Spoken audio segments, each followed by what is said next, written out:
ಇವಾಗ ಟೈಮ್ ಆಗಿದೆ 3:45 3:50 4 ಗಂಟೆನೇ ಆಗ್ತಾ ಬಂತು. ಇವಾಗ ಹೋಗಿ ಹೇರ್ ವಾಶ್ ಮಾಡ್ಕೊಂಬಂದಿದ್ದೀನಿ. ಇವತ್ತು ಸ್ಯಾಟರ್ಡೆ ಬೆಳಗ್ಗೆ ಶುರು ಮಾಡಿದ್ದು ಇವತ್ತು ಕೆಲಸ, ಕ್ಲೀನಿಂಗ್ ಕೆಲಸ. ಸಂಜೆನೇ ಆಗೋಯಿತು. ಮನೇಲಿ ಮಕ್ಕಳಿಗೆ ಇಬ್ಬರಿಗೂ ಹುಷಾರಿಲ್ಲ, ಡಸ್ಟಿಂದಾಗಿ ಮತ್ತು ಇನ್ಫೆಕ್ಷನ್ ಆಗಿದೆ, ಡಸ್ಟ್ ಅಲರ್ಜಿ ಎಲ್ಲ ಆಗಿದೆ. ಪ್ರಿಯಾ ಅಂತೂ ಮಲ್ಕೊಂಡೇ ಬಿಟ್ಟೇಳೆ ಟ್ಯಾಬ್ಲೆಟ್ ತೊಗೊಂಡು. ಹರ್ಷಿತ್ಗೂ ಅವಾಗವಾಗ ಡಸ್ಟಿಂದ ಕಾಫ್ ಮತ್ತು ನೆಗಡಿ ಇದೆಲ್ಲ ಆಗ್ತಿರುತ್ತೆ. ವರ್ಕನ್ನು ಕರ್ಕೊಂಡು, ನನ್ನ ಮೇಡ್ನ ಕರ್ಕೊಂಡು ಸ್ಟಾರ್ಟ್ ಮಾಡಿದೆ. ಇದು ಬೆಳಗ್ಗೆ ಶುರು ಮಾಡಿ 4 ಗಂಟೆವರೆಗೂ ಮುಗಿಸಿದ್ದೀವಿ. ಎಲ್ಲ ರೂಮ್ ಎಲ್ಲ ಏನು ಲಿವಿಂಗ್ ರೂಮಲ್ಲಿರೋದು, ಆಮೇಲೆ ಮೇಲ್ಗಡೆ 3 ಬೆಡ್ರೂಮ್ಸಲ್ಲಿರೋದು ಪ್ರತಿಯೊಂದು ಕಿಟಕಿ ಬಾಗಿಲು ಎಲ್ಲ ಕ್ಲೀನ್ ಮಾಡಿದ್ದಾಯಿತು. ಮಕ್ಳನ್ನ ಕರ್ಕೊಂಡು ಕ್ಲೀನ್ ಮಾಡೋಕ್ಕಾಗಲ್ಲ, ಯಾಕಂದರೆ ಅವ್ರಿಗೂ ಕೂಡ ಡಸ್ಟ್ ಅಲರ್ಜಿ ಇರೋದ್ರಿಂದ ಅವ್ರಿಗೂ ಸೇರಿಸ್ಕೊಂಡು ನಾನು ಮಾಡೋಕ್ಕಾಗಲ್ಲ. ನಾನು ಒಬ್ಬಳೇ ಮಾಡಬೇಕಂದ್ರೂ ತುಂಬ ಕಷ್ಟ ಆಗುತ್ತೆ. ಹಾಗಾಗಿ ಇವತ್ತು ಹೆಲ್ಪರ್ ತೊಗೊಂಡು ಪೂರ್ತಿ ಕ್ಲೀನಿಂಗೆಲ್ಲ ಆದಮೇಲೆ ಹೋಗಿ ಬಾತ್ರೂಮ್ ವಾಶ್ ಮಾಡಿ, ಆಮೇಲೆ ಆರ್ಟಿಫಿಷಿಯಲ್ ಪ್ಲ್ಯಾಂಟ್ಸ್ ಇದೆಲ್ಲ ಇತ್ತು, ಅದೆಲ್ಲ ಕ್ಲೀನ್ ಮಾಡಿ ಸ್ನಾನ ಮಾಡ್ಕೊಂಡು ಬಂದಿದ್ದಾಯಿತು. ಇದೆಲ್ಲ ಇಂಡೋರ್ ಪ್ಲ್ಯಾಂಟ್ಸ್ ಇಡೋ ಅಂಥ ಸ್ಟ್ಯಾಂಡ್, ಇದೆಲ್ಲ ವಾಶ್ ಮಾಡಿದ್ದಾಯಿತು. ಇದೆಲ್ಲ ನೀರೆಲ್ಲ ಒರೆಸ್ಬಿಟ್ಟು ಮತ್ತೆ ಆ ಪ್ಲ್ಯಾಂಟ್ಸ್ನೆಲ್ಲ ಆರ್ಗನೈಸ್ ಮಾಡಿ ಇಡಬೇಕು. ಇಲ್ಲೊಂದಷ್ಟೆಲ್ಲ ತೊಳೆದಿಟ್ಟಿದ್ದೀನಿ. ಇದೆಲ್ಲ ಡ್ರೈ ಆಗಬೇಕು. ಫ್ಯಾನ್ ಆನ್ ಮಾಡಿ ಫಸ್ಟ್ ಡ್ರೈ ಮಾಡಿದ್ಮೇಲೆ ಆರ್ಗನೈಸ್ ಮಾಡಿಡಬೇಕು.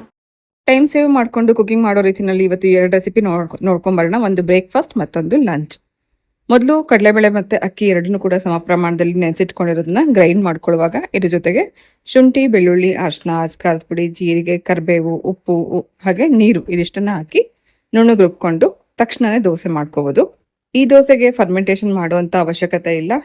ನೀವು ರಾತ್ರಿ ನೆನೆಸಿಟ್ಬಿಟ್ಟು ಬೆಳಗ್ಗೆ ರುಬ್ಬಿ ದೋಸೆ ಮಾಡ್ಕೋಬೋದು. ಇದರಲ್ಲಿ ಕಡಲೆಬೇಳೆ ಹಾಕಿರೋದ್ರಿಂದ ಪ್ರೋಟೀನ್ ಹೆಚ್ಚಾಗಿರುತ್ತೆ.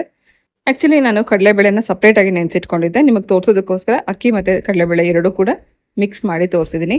ಅಕ್ಕಿ ಮತ್ತು ಕಡಲೆಬೇಳೆ ಸಪ್ರೇಟಾಗಿ ನೆನೆಸಿಟ್ಕೊಂಡಿದ್ರೆ ಈ ರೀತಿ ನೀವು ಬೆಳಗ್ಗೆ ತಿಂಡಿ ಮತ್ತು ಮಧ್ಯಾಹ್ನ ಅಡುಗೆ ಎರಡೂ ಕೂಡ ಮಾಡ್ಕೋಬೋದು. ಸೊ ಇದಕ್ಕೆ ಉಪ್ಪು ಖಾರ ಎಲ್ಲ ಹಾಕಿರೋದ್ರಿಂದ ಖಾರನೂ ಇರುತ್ತೆ. ಖಾರದ ದೋಸೆ ಥರ ಮಾಡ್ಕೋಬೋದು. ಹಾಗೆ ಫರ್ಮೆಂಟೇಷನ್ ಮಾಡೋ ಅವಶ್ಯಕತೆ ಇಲ್ಲ. ಇನ್ಸ್ಟೆಂಟಾಗಿ ಮಾಡ್ಕೊಂಡು ತಿನ್ನೋವಂಥ ದೋಸೆ ರೆಸಿಪಿ. ಇದಕ್ಕೆ ಕಾಂಬಿನೇಷನ್ ಆಗಿ ರೀಸೆಂಟಾಗಿ ಗಾರ್ಲಿಕ್ ಚಟ್ನಿ ಹಾಗೆ ಕಡಲೆ ಬೀಜದ ಚಟ್ನಿ ಪುಡಿ ಮಾಡಿದ್ದೆ. ಆ ಕಡಲೆ ಬೀಜ ಚಟ್ನಿ ಪುಡಿಗೆ ನೀರು ಮಿಕ್ಸ್ ಮಾಡಿಕೊಂಡ್ರೆ ಈ ರೀತಿ ಚಟ್ನಿ ರೆಡಿ ಆಗುತ್ತೆ. ಅದಕ್ಕೊಂದು ಒಗ್ಗರಣೆ ಮಾಡಿಕೊಂಡು ಕಡಲೆ ಬೀಜದ ಚಟ್ನಿ ಹಾಗೆ ಗಾರ್ಲಿಕ್ ಚಟ್ನಿ ಮತ್ತು ತುಪ್ಪದ ಜೊತೆಗೆ ಇವತ್ತು ಈ ದೋಸೆನ ಸರ್ವ್ ಮಾಡಿದ್ದೆ. ಟೀ ಮಾಡೋಕ್ಕಿಟ್ಟಿದ್ದೀನಿ. ಮುಂಚೆ ನಾವು ಎಲೆಕ್ಟ್ರಿಕ್ ಸ್ಟವ್ನ ಎಮರ್ಜೆನ್ಸಿಗೆ ಅಂತ ಉಪಯೋಗಿಸ್ತಾ ಇದ್ವಿ. ಗ್ಯಾಸ್ ಮುಗಿದ್ರೆ ಎಮರ್ಜೆನ್ಸಿಗೆ ಇರಲಿ ಅಂತ ನನಗೆ ಎಲೆಕ್ಟ್ರಿಕ್ ಸ್ಟವ್ನ ಉಪಯೋಗಿಸ್ತಾ ಇದ್ದೆ. ಇವಾಗ ಹೆಂಗಾಗಿದೆ ಅಂದರೆ ಗ್ಯಾಸ್ ಸ್ಟವ್ನ ಎಮರ್ಜೆನ್ಸಿಗೆ ಅಂತ ಉಪಯೋಗಿಸಿ ಎಲೆಕ್ಟ್ರಿಕ್ ಸ್ಟವ್ನ ಡೈಲಿ ಬೇಸಿಸಲ್ಲಿ ಅಡುಗೆಗೆ ತಿಂಡಿಗೆ ಅಂತ ಉಪಯೋಗಿಸ್ತಾ ಇದ್ದೀವಿ. ಯಾಕಂದರೆ ಗ್ಯಾಸ್ ಮುಗ್ದೋದ್ರೆ ಇನ್ನು ಯಾವಾಗ ಸಿಗುತ್ತೋ ಮತ್ತು ಎಷ್ಟು ದಿನ ಆಗುತ್ತೋ ಕಾಯಬೇಕಾಗತ್ತೆ ಅಂತನಕ್ಕೋಸ್ಕರ ಒಂದೇ ಒಂದು ಸಿಲಿಂಡರ್ ಇರೋದು ಸದ್ಯಕ್ಕೆ ನಮ್ಮ ಹತ್ರ.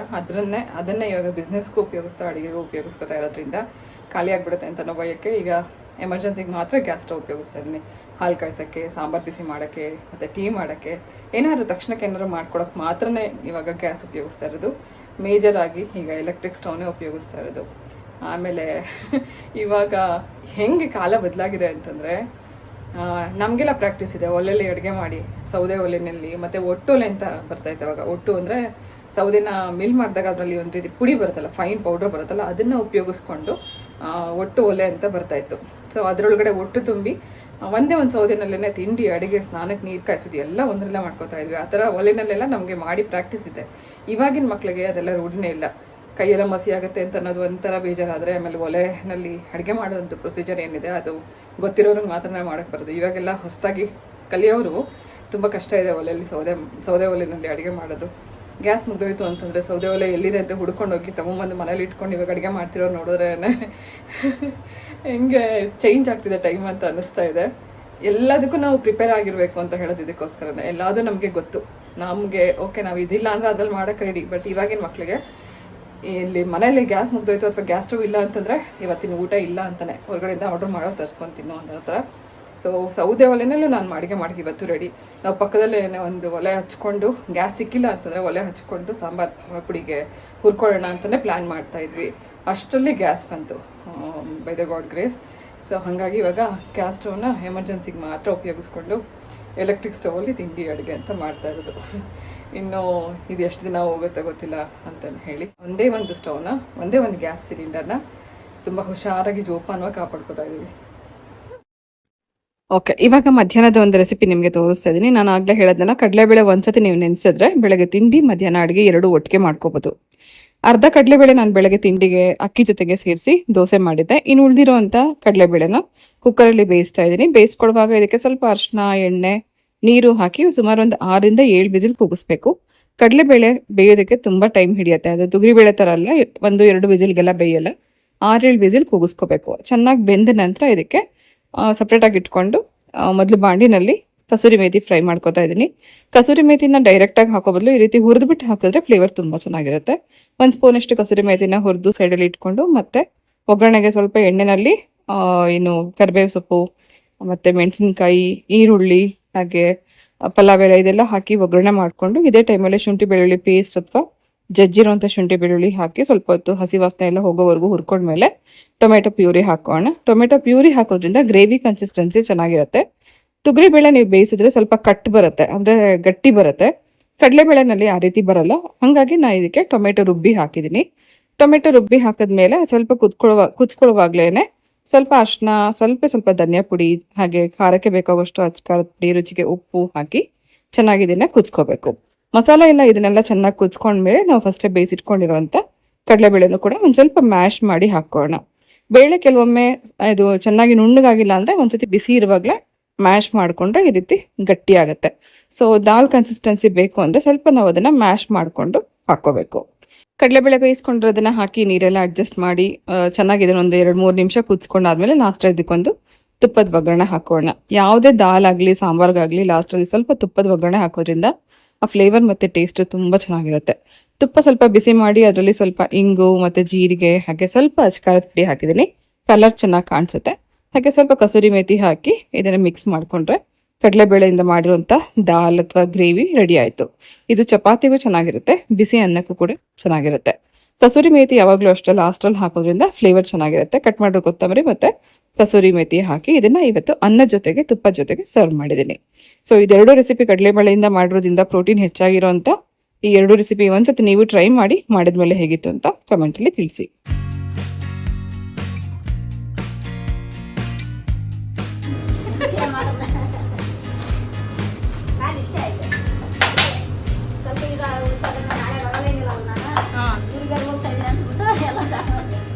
ಒಳ್ಳೇದಾಯ್ತು.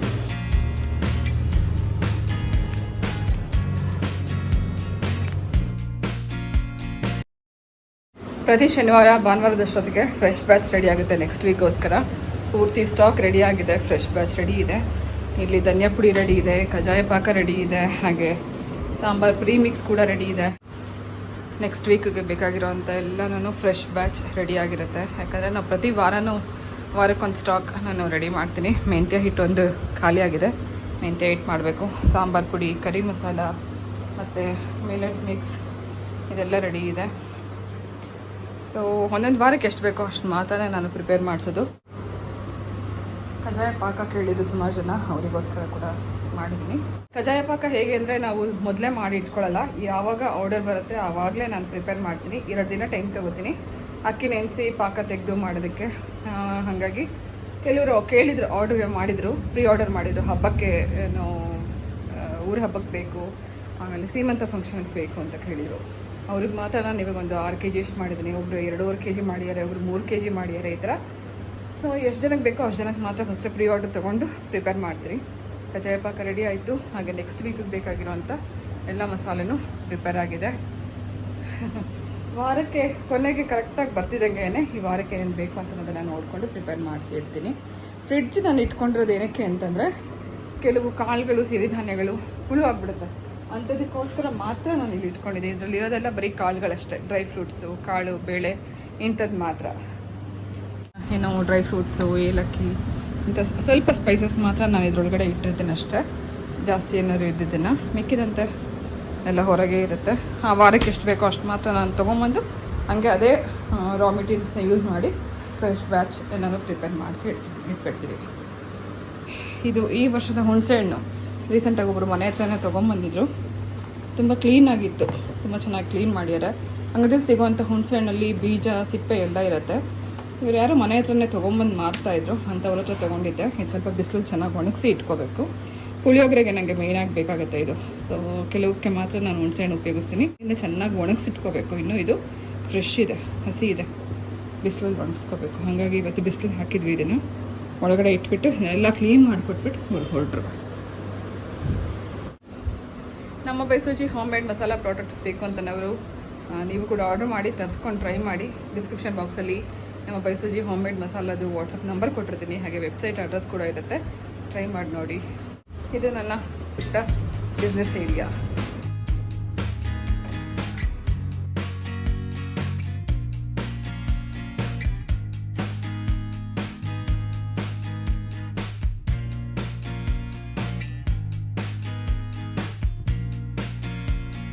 ಇವತ್ತಿನ ಬ್ಲಾಗ್ನ ಒಂದು ರೀತಿ ಮಿಕ್ಸ್ ಮ್ಯಾಚ್ ಮಾಡಿ ನಿಮ್ಮ ಜೊತೆಗೆ ಶೇರ್ ಮಾಡ್ತಿದ್ದೀನಿ. ಅಂದರೆ ಇವತ್ತಿನ ಬೆಳಗ್ಗೆ ಇಂದ ರಾತ್ರಿವರೆಗೂ ಶೂಟ್ ಮಾಡಿದೆ, ಮತ್ತು ಇದು ನೆಕ್ಸ್ಟ್ ಡೇ ಬೆಳಗ್ಗೆ ಅಂತೆಲ್ಲ ನಾನು ಇದರಲ್ಲಿ ಹೇಳೋಕ್ಕಾಗಲ್ಲ. ಯಾಕಂದರೆ ಯಾವಾಗ ಶೂಟ್ ಮಾಡಿರ್ತೀನೋ ಅದನ್ನೆಲ್ಲ ಒಟ್ಟಿಗೆ ಸೇರಿಸಿ ಒಂದು ಬ್ಲಾಗ್ ಆಗಿ ನಿಮ್ಮ ಜೊತೆಗೆ ಹಂಚ್ಕೋತಾ ಇದ್ದೀನಿ. ಇನ್ನು ಉಳಿದಿರೋ ಅಂಥ ಈ ಬ್ಲಾಗ್ನ ಕಂಟಿನ್ಯೂಷನ್ ಏನಿದೆ ಅದು ಪ್ರಿಯನ್ ಬರ್ಡೇ ಬ್ಲಾಗ್ ಆಗಿರುತ್ತೆ.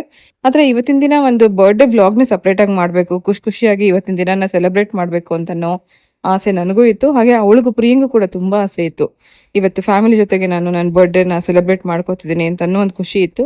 ಆದರೆ ಅನ್ಫಾರ್ಚುನೇಟ್ಲಿ ಅವತ್ತು ಅಂದರೆ ಅವಳು ಬರ್ಡೇ ದಿನನೇ ಇಡೀ ದಿನ ಅವಳು ಅಳ್ತಾ ಇದ್ಲು. ಅವಳ ಜೊತೆಗೆ ನಾನು ಅಳ್ತಾ ಇದ್ದೆ. ಇದಕ್ಕೆ ಮುಖ್ಯ ಕಾರಣ ಏನು ಅಂತ ಅನ್ನೋದನ್ನ ನಾನು ಹೇಳೋದಕ್ಕಿಂತಲೂ ಬದಲಾಗಿ ಪ್ರಿಯಾನೇ ಅವಳ ಚಾನಲಲ್ಲಿ, ಅಂದರೆ ಪ್ರಿಯಾಂಕಾ ಲಕ್ಷ್ಮಣ್ ಯೂಟ್ಯೂಬ್ ಚಾನಲಲ್ಲಿ ಅವಳ ಬರ್ಡೇ ಸ್ಪಾಯ್ಲ್ ಆಗಿರೋದಕ್ಕೆ ರೀಸನ್ ಏನು ಅಂತ ಅನ್ನೋದನ್ನ ಎಕ್ಸ್ಪ್ಲೈನ್ ಮಾಡಿ ಹೇಳೆ. ಸೊ ನೀವು ಪ್ರಿಯನ್ ಚಾನಲ್ ಮೂಲಕ ರೀಸನ್ ಏನು ಅಂತ ಅನ್ನೋದನ್ನ ತಿಳ್ಕೊಬೋದು.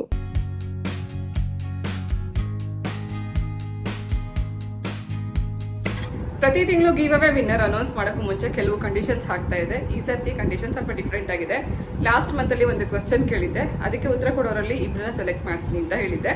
ಆದರೆ ಈ ಸರ್ತಿ ಏನಂದರೆ, ನಮ್ಮ ಬೈಸುಜಿ ಹೋಮ್ ಮೇಡ್ ಮಸಾಲ ಪ್ರಾಡಕ್ಟ್ನ ಪರ್ಚೇಸ್ ಮಾಡುವಂಥ ನಮ್ಮ ಇಬ್ಬರು ಸಬ್ಸ್ಕ್ರೈಬರ್ ಆಗಲಿ ಅಥವಾ ನಮ್ಮ ಕಸ್ಟಮರ್ಗೆ ನಮ್ಮ ಇಂಡಸ್ ವ್ಯಾಲಿ ಪಾತ್ರೆಗಳನ್ನು ಫ್ರೀಯಾಗಿ ಕೊಡೋಣ ಅಂತ ಅಂದ್ಕೊಂಡಿದ್ದೀನಿ. ಸೊ ದಟ್ ನಮ್ಮ ಮಸಾಲ ಪ್ರಾಡಕ್ಟ್ನ ಯೂಸ್ ಮಾಡಲಿ ಅಂತ ಅನ್ನೋ ಒಂದು ಉದ್ದೇಶದಿಂದ ಅಷ್ಟೇ. ಯಾರೆಲ್ಲ ಇನ್ನೂ ಪರ್ಚೇಸ್ ಮಾಡಿಲ್ಲ ಖಂಡಿತ ತರಿಸ್ಕೊಂಡು ಟ್ರೈ ಮಾಡಿ. ಬೆಸ್ಟ್ ಕ್ವಾಲಿಟಿಯ ಪಾತ್ರೆ ಉಪಯೋಗಿಸಬೇಕು ಅಂತಂದರೆ ನಾವು ಮಸಾಲ ಪ್ರಾಡಕ್ಟ್ನ ಪರ್ಚೇಸ್ ಮಾಡ್ಕೋಬೇಕು. 2,500 ರೂಪಾಯಿ ಮೇಲೆ ಪರ್ಚೇಸ್ ಮಾಡುವಂಥ ಇಬ್ಬರನ್ನ ಸೆಲೆಕ್ಟ್ ಮಾಡಿ ನಾನು ಈ ಪಾತ್ರೆಗಳನ್ನ ಕಳಿಸ್ತಾ ಇದ್ದೀನಿ. ಪ್ರಾಡಕ್ಟ್ನ ಪರ್ಚೇಸ್ ಮಾಡಿದ್ಮೇಲೆ ಆರ್ಡರ್ ಐ ಡಿ ಅಂತ ಒಂದು ನಂಬರ್ ಬರುತ್ತೆ. ಆ ನಂಬರ್ನ ನಾನು ಇನ್ಸ್ಟಾಗ್ರಾಮ್ ಅಕೌಂಟಲ್ಲಿ ಕಳಿಸ್ಕೊಟ್ರೆ ಅದರಲ್ಲಿ ಸೆಲೆಕ್ಟ್ ಮಾಡಿ ಇಬ್ಬರಿಗೆ ಇಂಡಸ್ ವ್ಯಾಲಿ ಪಾತ್ರೆನ ಫ್ರೀಯಾಗಿ ಕಳಿಸ್ತಾ ಇದ್ದೀನಿ. ಈಗಲೇ ನೀವು ನಮ್ಮ ಬೈಸುಜಿ ಮಸಾಲ ಪ್ರಾಡಕ್ಟ್ನ ಪರ್ಚೇಸ್ ಮಾಡಿ ಅದರ ಜೊತೆಗೆ ಇಂಡಸ್ ವ್ಯಾಲಿ ಪಾತ್ರೆನ ಫ್ರೀಯಾಗಿ ಪಡ್ಕೊಳ್ಳಿ. ಈ ಸರ್ತಿ ಬೇಸಿಗೆಯಲ್ಲಿ ಬೆಂಗಳೂರಿನ ಟೆಂಪ್ರೇಚರ್ 40 ಡಿಗ್ರಿವರೆಗೂ ರೀಚ್ ಆಗ್ತಾ ಇದೆ. ಈ ಥರದ ಒಂದು ಬೇಸಿಗೆ ಸಮಯದಲ್ಲಿ ಅಥವಾ ಬಿಸಿಲು ಜಾಸ್ತಿ ಇದ್ದಾಗ, ಶೆಕೆ ಜಾಸ್ತಿ ಇದ್ದಾಗ ಕಸ ಎಲ್ಲ ಗುಡ್ಡೆ ಹಾಕಿ ಬೆಂಕಿ ಹಾಕಿರೋದು ನೋಡಿದ್ರೆ ಮೈಯೆಲ್ಲ ಉರಿಯುತ್ತೆ. ಈ ಶೆಕೆನಲ್ಲಿ ಬೆಂಕಿ ಹಾಕೋದು ಬೇಕಿತ್ತ ಅನ್ಸುತ್ತೆ. ಅದರಲ್ಲೂ ಪ್ರಾಣಿಗಳಿಗಂತೂ ತುಂಬ ಹಿಂಸೆ. ಬಿಸಿಲು ಇರೋಕ್ಕೂ ಆಗ್ತಿಲ್ಲ, ಅವಕ್ಕೆ ಮನೆ ಒಳಗಡೆನೂ ಇರೋಕ್ಕಾಗ್ತಿಲ್ಲ. ಅವಳಿಗಂತೂ ಸ್ನೂಫಿಗೆ ವಾಮಿಟಿಂಗ್ಗೆ ಸ್ಟಾರ್ಟ್ ಆಗಿಬಿಟ್ಟಿದೆ. ಅವಳ ಸರ್ಪ್ರೈಸ್ ಗಿಫ್ಟ್ ತೊಗೊಂಬರೋಕ್ಕೆ ಚಲೋ ಚಲೋ ಚಲೋ. ಎಷ್ಟೇ ಶೆಕೆ ಆಗ್ತಿದೆ ಅಂದರೆ ಫ್ಯಾನ್ ಆಫ್ ಆಗಿದೆ. ಹೊರಗಡೆ ಹೊರಟಿದ್ದೀವಿ ಒಂದು ಸರ್ಪ್ರೈಸ್ ಗಿಫ್ಟ್ ತೊಗೊಂಬರೋಕ್ಕೆ. ಅದು ಬರ್ಡೇ ಗಿಫ್ಟ್. ಇದು ಬೊಕ್ಕೆ ತಂದು ರೆಡಿ ಆಗಿದೆ, ಕೇಕ್ ತಂದಿದ್ದು ರೆಡಿ ಆಗಿದೆ. ಇದ್ರ ಜೊತೆಗೆ ಒಂದು ಸರ್ಪ್ರೈಸ್ ಗಿಫ್ಟ್ ಕೊಡಬೇಕು ಅಂತ ಇವಾಗ ಶಾಪ್ ಮಾಡೋಕ್ಕೆ ಹೋಗ್ತಿದ್ದೀನಿ. ಪುಟ್ಟದೊಂದು ಬೊಕ್ಕೆ ತರಿಸಿದ್ದೀನಿ. ಈ ಬರ್ಡೇ ಯಾರ್ದು ಅಂತಂದರೆ ಏಪ್ರಿಲಲ್ಲಿ ಪ್ರಿಯನ್ ಬರ್ಡೇ ಇದೆ. April 2 Priyan birthday. 2 ವರ್ಷದಿಂದ ಅವಳು ನಮ್ಮ ಜೊತೆ ಬರ್ಡೇ ಸೆಲೆಬ್ರೇಟ್ ಮಾಡಿಲ್ಲ. ಲಾಸ್ಟ್ ಇಯರ್ ಫೋನಲ್ಲಿ ಹತ್ಕೊಂಡ್ಬಿಡ್ಲು, ಈ ಸತಿ ನನ್ನ ಜೊತೆಗೆ ಯಾರೂ ಇಲ್ಲ ಅಂತ ಹೇಳಿ. ಆದರೆ ಲಾಸ್ಟ್ ಇಯರ್ ಬಂದಿದ್ಲು ಅನ್ಸುತ್ತೆ. ಸೊ ಹೋದ ವರ್ಷ ಅವಳೊಬ್ಬಳೇ ಸೆಲೆಬ್ರೇಟ್ ಮಾಡ್ಕೊಂಡಿದ್ಲು, ತುಂಬ ಹತ್ಬಿಟ್ಲು, ಯಾರೂ ಇಲ್ಲ ನನ್ನ ಜೊತೆಗೆ ಇವತ್ತು ಅಂತ ಹೇಳಿ. ಪ್ರತಿ ವರ್ಷ ನಾನು ಅವಳ ಬರ್ಡೇಗೆ ಜೊತೆಲಿ ಇರ್ತಿದ್ದೆ. ಬಟ್ 2 ವರ್ಷದಿಂದ ನಾನು ಅವಳ ಜೊತೆಗೆ ಇಲ್ಲ ಅಂತ ಅನ್ನೋ ಒಂದು ಬೇಜಾರಿತ್ತು. ಬಟ್ ಈ ಸರ್ತಿ 2 ವರ್ಷದ ನಂತರ ಫ್ಯಾಮಿಲಿ ಜೊತೆಗೆ ಅವಳು ಬರ್ಡೇ ಸೆಲೆಬ್ರೇಟ್ ಮಾಡ್ತಿರೋದ್ರಿಂದ ಅವಳಿಗೊಂದು ಸಣ್ಣ ಗಿಫ್ಟ್ ಕೊಡಬೇಕು ಅಂತ ನಾನು ಅಂದ್ಕೊಂಡಿದ್ದೀನಿ. ಅದಕ್ಕೋಸ್ಕರ ಪ್ರಿಪ್ರೇಷನ್ ನಡೀತಾ ಇದೆ. ಇವತ್ತು ಪ್ರಿಯಾ ಇಲ್ಲ, ಮೈಸೂರಿಗೆ ಹೋಗಿದ್ದಾಳೆ. ಅವಳು ಬರೋದಕ್ಕೆ ಮುಂಚೆನೇ ಅವಳಿಗೋಸ್ಕರ ಗಿಫ್ಟ್ ಎಲ್ಲ ರೆಡಿ ಮಾಡಿ ಇಡ್ತಾ ಇದ್ದೀನಿ. ಬನ್ನಿ ಹೋಗೋಣ. ಸಂಜೆ ಹೋಯ್ತಾಗಲೇ ಎಷ್ಟೇ ಶೆಕೆ ಆಗ್ತಿದೆ ಅಂದರೆ ಫ್ಯಾನ್ ಆಫ್ ಮಾಡಿರೋದು. ಬನ್ನಿ ಹೊರಡೋಣ ಆಚೆ, ಗಾಳಿ ಹೋದರೆ ಸರಿ ಹೋಗುತ್ತೆ. ನಡಿ ವಾಫಿನ. ಪ್ರತಿಯೊಬ್ಬ ತಾಯಿಗೂ ಮಕ್ಕಳ ಮುಖದಲ್ಲಿ ಖುಷಿ ನೋಡಬೇಕು ಅಂತ ಅನ್ನೋ ಒಂದು ಕಾರಣದಿಂದ ಅವ್ರಿಗೆ ಎಷ್ಟೇ ಕಷ್ಟ ಆದರೂ ಕೂಡ ಅಥವಾ ಅವ್ರಿಗೇನೇ ಒಂದು ಬೇಸರ ಇದ್ರೆ ಕೂಡ ಅದನ್ನೆಲ್ಲ ಮುಚ್ಚಿಟ್ಕೊಂಡು ಮಕ್ಕಳ ಮುಖದಲ್ಲಿ ಖುಷಿ ನೋಡೋದಕ್ಕೋಸ್ಕರ ನಾವೇನು ಬೇಕಾದ್ರೂ ಸ್ಯಾಕ್ರಿಫೈಸ್ ಮಾಡಲಿಕ್ಕೆ ರೆಡಿ ಇರ್ತೀವಿ.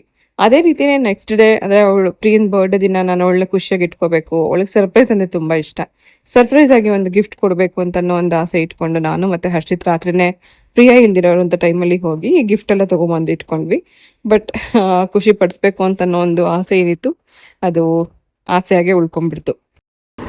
ಪ್ರಿಯಾ ಇವತ್ತು ಚಾಮುಂಡೇಶ್ವರಿದು ಪ್ರಸಾದ ತೊಗೊಂಬಂದು ಕೊಟ್ಟಿಲ್ಲ. ಹೆಂಗಿದೆ ಚಿನ್ನ ದರ್ಶನ? ದರ್ಶನ ಆಯಿತು. ಬ್ರೈನ್ ವಾಯ್ಸ್ ಚೇಂಜ್ ಆಗ್ತಿದೆ. ಥ್ರೋಟ್ ಇನ್ಫೆಕ್ಷನ್ ಆಗಿದೆ. ರೆಸ್ಟ್ ಮಾಡೋದು. ವಿಡಿಯೋದಲ್ಲ ಅಷ್ಟು ಕಿರ್ಚಿ ಮಾತಾಡಿದ್ದೀನಿ. ಹೌದಾ, ಮಾತಾಡಿದ್ಯಾ? ಆನ್ ಕ್ಯಾಮ್ರಾ ಮಾತಾಡಿದ್ಯಾ? ಓಕೆ. ಇವತ್ತು ಹೊಸ ಕ್ಯಾಮ್ರಾದಲ್ಲಿ ಪ್ರಿಯಾ ಶೂಟ್ ಮಾಡಿದಾಳೆ. ನಾನು ಯಾವಾಗಲೂ ಹೇಳ್ತಿರ್ತೀನಿ ಅಲ್ವಾ, ಹೆಣ್ಮಕ್ಳು ಯಾವಾಗಲೂ ಫೈನಾನ್ಷಿಯಲಿ ಇಂಡಿಪೆಂಡೆಂಟ್ ಆಗಿರಬೇಕು ಅಂತ. ಅದೇ ರೀತಿ ಹೆಣ್ಮಕ್ಳಲ್ಲಿ ಒಂದು ಹಠ ಅಥವಾ ಒಂದು ಛಲ ಇರಬೇಕು. ಸ್ವಂತ ಸಂಪಾದನೆ ಅಂತ ಅನ್ನೋದು ಇದ್ರೆ ತಮ್ಗಿಷ್ಟ ಆಗಿರುವಂತ ವಸ್ತುನ ತಗೊಳ್ಳೋದಕ್ಕೆ ಹಿಂಜರಿಯೋ ಹಾಗಿಲ್ಲ, ಯಾರನ್ನೋ ಕಾಯ್ಬೇಕಾಗಿಲ್ಲ ಅಥವಾ ಯಾರನ್ನೋ ಗೋಗರಿಯೋ ಹಾಗಿರಲ್ಲ. ಸೊ ಸ್ವಂತ ಸಂಪಾದನೆಯಿಂದ ದುಡಿದು ತಗೊಂಡಿರುವಂತ ವಸ್ತು ಮೇಲೆ ಅಷ್ಟೇ ಪ್ರೀತಿನೂ ಇರುತ್ತೆ, ಅಷ್ಟೇ ಹಕ್ಕು ಇರುತ್ತೆ. ಅದೇ ರೀತಿ ಪ್ರಿಯಾ ಅವಳ ಬರ್ಡೇಗೆ ಅವಳೇ ಗಿಫ್ಟ್ ಮಾಡ್ಕೋಬೇಕು. ಪ್ರತಿ ವರ್ಷ ನನ್ನ ಬರ್ಡೇಗೆ ನಾನೇ ಗಿಫ್ಟ್ ಮಾಡ್ಕೋಬೇಕು ಅಂತ ಅನ್ನೋ ಒಂದು ಆಸೆ. ಲಾಸ್ಟ್ ಇಯರ್ ಅವಳು ಒಂದು ಗೋಲ್ಡ್ ಕಾಫಿ ಕೊಡ್ದಿದ್ಲು. ಅಂದ್ರೆ ಅವಳಿಗೆ ಖುಷಿ ಕೊಡಬೇಕು ಅವಳು ತಗೊಳ್ಳುವಂತ ವಸ್ತು, ಆ ತರ ಒಂದು ಗಿಫ್ಟ್ ನ ಅವಳು ಮಾಡ್ಕೋಬೇಕು ಪ್ರತಿ ವರ್ಷ ಅವಳ ಸ್ವಂತ ಸಂಪಾದನೆಯಿಂದ ಅಂತ ಒಂದು ಆಸೆ.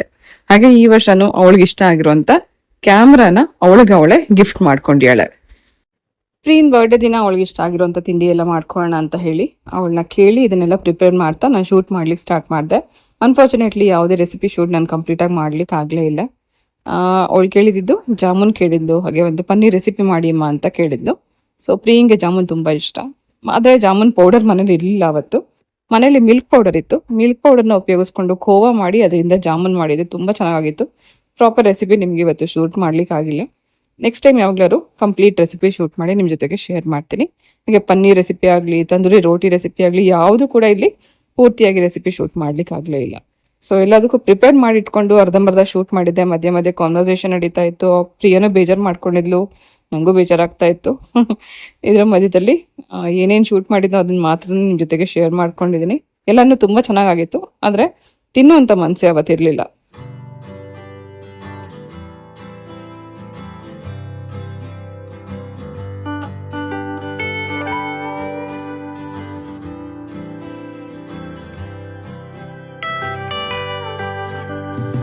ಇದು ಪ್ರಿಯಿಂಗೆ ನಾನು ಇವತ್ತು ಸರ್ಪ್ರೈಸ್ ಆಗಿ ತಂದಿದ್ದಂಥ gift bracelet.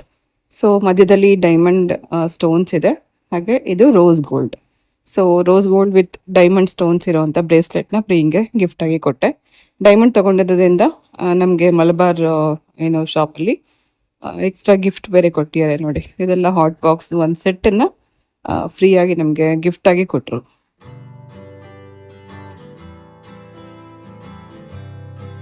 Happy birthday to you.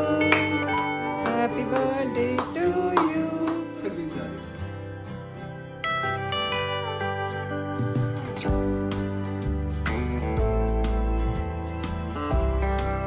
Shake hands. Oh, thank you.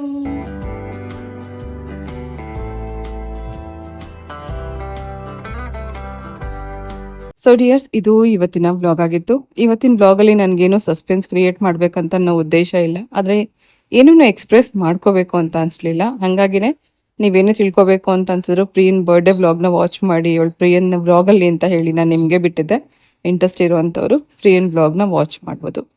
ಹಾಗೆ ಇದೇ ರೀತಿ ಪ್ರೀತಿ ಕೊಡ್ತಾ ಇರಿ, ಹಾಗೆ ಸಪೋರ್ಟ್ ಮಾಡ್ತೀರಿ, ಲೈಕ್ ಮಾಡ್ತೀರಿ, ಶೇರ್ ಮಾಡ್ತೀರಿ. ಹಾಗೆ ಮಕ್ಕಳ ಮೇಲೆ ನಿಮ್ಮೆಲ್ಲರ ಆಶೀರ್ವಾದ ಇರಲಿ ಅಂತ ಬೇಡ್ಕೋತಾ ಇವತ್ತಿನ ಈ ವ್ಲಾಗ್ನ ಇಲ್ಲಿಗೆ ಎಂಡ್ ಮಾಡ್ತಾ ನಾನು ಹೊರಡ್ತಾ ಇದ್ದೀನಿ. ಮತ್ತೆ ಸಿಗ್ತೀನಿ ಮತ್ತೊಂದು ಇಂಟ್ರೆಸ್ಟಿಂಗ್ ಆಗಿರುವಂಥ ವ್ಲಾಗ್ ಜೊತೆಗೆ. ಹೋಗಿ ಬರಲಿ.